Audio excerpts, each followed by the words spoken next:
아침 묵상에 오신 여러분들을 환영하고 축복합니다. 특별히 오늘은 이번 한 주간의 시작인데요. 하나님께서 이번 한 주간도 여러분의 삶을 지키시고 또 여러분의 인생 가운데 귀한 것들로 채워주는 한 주간이 되길 소원합니다. 특별히 이번 한 주간의 시작을 이렇게 아침 묵상으로 시작할 수 있게 허락하신 하나님께 감사드리고, 이렇게 우리가 한 주간의 첫 시간을 하나님께 드렸을 때 하나님께서 또 이번 한 주간 우리를 지키시고 또 특별한 은혜로 우리의 인생을 인도해 줄 줄 믿습니다.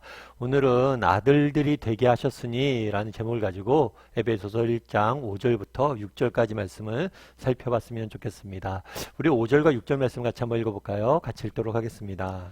그 기쁘신 뜻대로 우리를 예정하사 예수 그리스도로 말미암아 자기의 아들들이 되게 하셨으니 이는 그가 사랑하시는 자 안에서 우리에게 거저 주시는 바 그의 은혜의 영광을 찬송하게 하려는 것이라.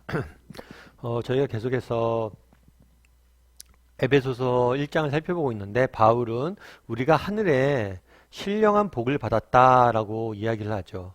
그리고 이 복이 무엇인지에 대해서 계속해서 구체적으로 이야기를 합니다.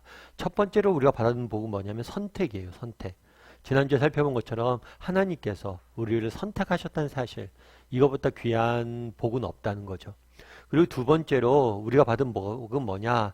그것은 뭐냐면 우리가 아들이 되었다는 것. 다르게 표현하면 우리가 하나님의 자녀가 되었다는 거예요.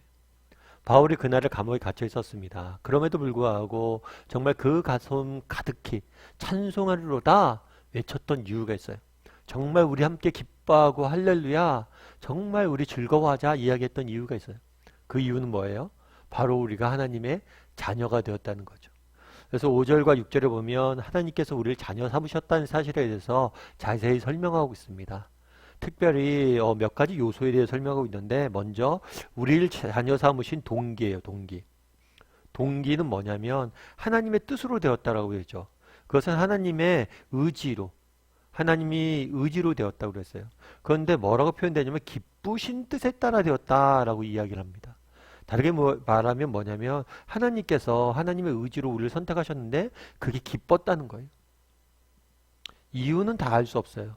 우리가 우리를 왜 선택하셨는지 우리는 다 알 수 없습니다. 왜 우리를 아들 삼았는지는 다 알 수 없어요.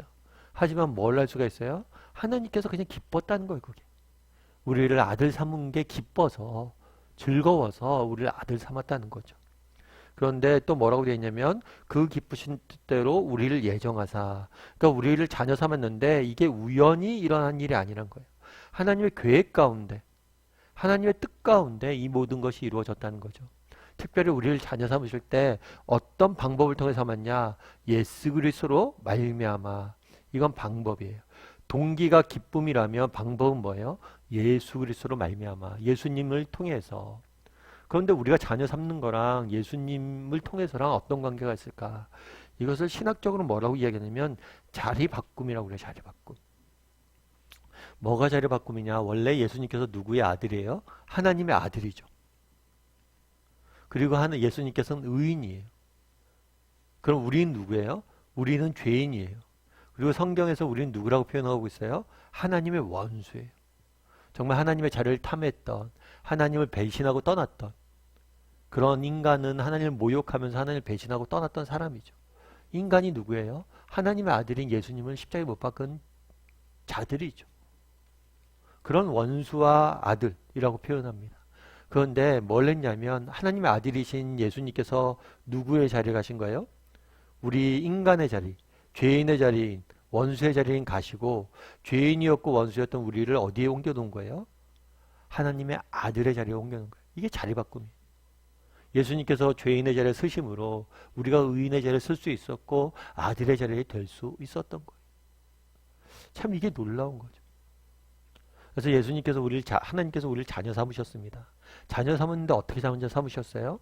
그 아들을 십자가에 죽도록 내어주심으로, 정말 어떤 희생도 마다하지 않고 치루심으로 우리를 하나님의 자녀 삼아 주신 거죠. 그 다음에 뭐라고 되어 있냐면 예수 그리스도 말미암아 자기 아들들이 되게 하셨으니 이는 그가 사랑하는 자 안에서 우리에게 거저주신 바 그의 은혜의 영광을 찬송하게 하려 함이라. 거저주셨어요. 어떤 자격 없이 그냥 자격 없는 사람들을 세운 거죠. 이 거저 주셨다라는 표현을 우리는 그냥 그러려니 하고 듣습니다. 하지만 그 당시에 이 말씀을 들은 사람들은 이게 무슨 의미인지 알았어요. 뭐냐면 그 당시에는 양자 제도가 있었어요. 양자 제도. 그러니까 사람들이 이제 양자를 드리는 거죠. 근데 우리는 오늘날 양자에 대해 생각하면 그런 거죠. 어린 아이를 입양을 내서 부모 없거나 또 버려진 아이들 입양을 내서 내가 키우는 것. 그래서 사랑을 베푸는 것이라고 생각하는데 그 당시에는 그런 개념이 아니에요. 양자를 드릴 때 어떻게 하냐면 보통 어린아이를 양자를 드리지 않습니다. 주로 성인을 양자를 드려요.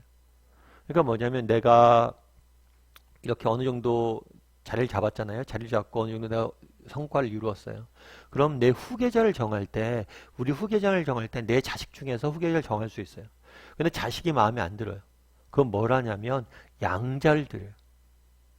그러니까 성인, 남자 중에서 뛰어난 사람, 정말 내 후계자로 삼을 수 있을 만큼 지혜가 뛰어나고 능력이 뛰어나고 뭔가 있는, 외모가 뛰어난 그런 사람을 양자로 삼았어요. 그래서 그 당시에 양자는 뭐냐? 자격 있는 사람만이 누릴 수 있는 특권이에요. 뛰어난 사람만이 누릴 수 있는 특권이에요. 그런데 오늘 본문에 뭐라고 됐어요? 거저 주신 바. 자격 없는 사람을 뭐예요? 양자 삼았다는 거예요. 보통 그 당시에는 부권의 아이들에 대한 인권이 거의 없었습니다. 그래서 아버지에게 어떤 권한이 있었냐면 자녀가 태어났어요. 근데 자녀가 건강하지 않거나 자녀가 내 마음에 안 들어요. 그럼 자녀를 버려도 되고 죽여도 돼요. 그런 사회 속에 살고 있었어요. 그런데 아무런 자격 없는, 정말 아무런 가진 것 없는, 버려져도 마땅한, 죽어 마땅할 수 있는 그런 우리를 뭐 했다는 거예요? 그냥 선택하셨다는 거예요. 아들 삼았다는 거예요. 그래서 은혜가 큰 거죠. 그런데 뭐라고 했어요? 그의 은혜에 뭐가 되게 하려고? 찬송이 되게 하려고. 이건 목적이에요, 목적. 우리를 양자 삼으신 이유가 뭐냐면 하나님의 영광을 찬송한다는 거예요. 그럼 하나님의 영광을 찬송한다는 게 뭘까요? 그건 뭐냐면 아들됨을 누리는 것이에요. 예를 들면 그런 거였죠. 우리가 자녀가 나왔어요. 근데 자녀가 건강히 잘 자랍니다. 그래서 자녀가 공부도 잘하고 자기가 사회적으로 인정도 받고 그 다음에 정말 이 사회에 기여를 해요. 그럼 많은 사람들이 뭐라고 생각을 해요? 야, 저렇게 뛰어난 아이를 키운 부모가 누구냐? 하고 자녀의 잘됨이 뭐예요? 부모의 영광이 되는 거죠. 마찬가지로 하나님의 영광을 찬송한다는 건 뭐냐면 우리가 아들됨을 누리는 거예요. 아들답게 사는 거예요. 정말 아들답게 우리가 이 세상을 살아갈 때 하나님께 영광이 되는 거예요. 그래서 하나님께서 그날에 우리를 아들 삼으셨다라고 이야기를 합니다. 어떻게 아들 삼으신 동기가 뭐예요? 기쁨을 위해서. 그냥 즐거워서 우리를 아들 삼는 게 그냥 기뻤대. 그리고 우리를 언제부터 아들 삼았어요? 어떻게 아들 삼았어요? 우연히 삼은 게 아니라 계획 아래 삼았어요. 또 어떻게 삼았어요? 자기 아들인 예수님을 십자가에 내어줌으로, 희생함으로 우리를 아들을 삼았어요. 특별히 이 아들을 삼을 때 자격 없는 우리를 거저 은혜로 우리를 아들 삼은 거죠. 우리가 무엇을 하지 않아도, 우리가 어떤 자격이 없어도 우리를 아들 삼은 거예요. 뿐만 아니라 우리 아들 삼은 목적이 뭐예요? 우리가 아들답게 사는 것. 그래서 하나님께 영광 돌린 것을 위해서 아들을 삼았다는 거예요. 여러분들은 어떠세요? 정말 그날에 바울이 야 우리가 하나님의 자녀가 되었다 라고 해서 이렇게 큰 소리를 외치고 찬양하는데 여러분은 어떠세요? 하나님의 자녀가 되었다는 기쁨이 있으세요? 여러분 마음속에 정말 하나님의 자녀가 되었다. 정말 내가 너무 행복하다. 즐겁다. 이런 마음이 있으세요? 참 우리가 하나님의 자녀가 되었다는 것이 우리에게 어떤 의미로 다가오는지 한번 돌아봤으면 좋겠어요. 사실 요즘 뭐 한국 드라마가 많이 하잖아요. 드라마를 하다 보면 아는 사람들이 그런 얘기를 하잖아요. 이렇게 쭉 이야기를 하다 보면 막장 드라마가 한국에 많다고. 막장 드라마. 특별히 한국에는 그러니까 출생의 비밀이 있어요. 드라마 보면. 그래서 막 꼬여 있는 거죠. 이 사람이 나중에 알고 보니까 저 사람의 뭐 아들이었고, 뭐 날 미워하던 사람이 내 아버지였고, 막 이런 얘기들이 너무 많잖아요. 그래서 제가 이렇게 한국 드라마 보면서 왜 이렇게 출생의 비밀이 많을까? 이렇게 보니까 그렇더라고요. 막 주인공이 어렵습니다. 막 여러 가지 어려움들 당해요. 그냥 고생을 해요. 근데 마지막에 이 모든 것이 반전이 딱 돼요. 뭘로 반전이 돼요?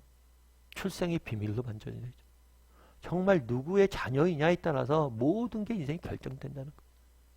어쩌면 드라마 작가들도 어쩌면 알고 있을지 모르는 거죠. 뭘 알아요? 우리가 누구의 자녀냐, 이것만큼 우리 인생에 중요한 게 없다는 거예요. 근데 성경은 뭐라고 이야기해요? 우린 누구의 자녀라고 그래요? 하나님의 자녀라고 그러죠. 정말 이 세상 모든 만물을 창조하시고 다스리는 하나님이 우리 아버지 되셨다라고 이야기해요. 여러분 정말 이 사실을 우리가 믿는다면 어떨까요? 정말 세상 속에 나가서 살아갈 때 우리가 주눅들 이유가 뭐 있어요?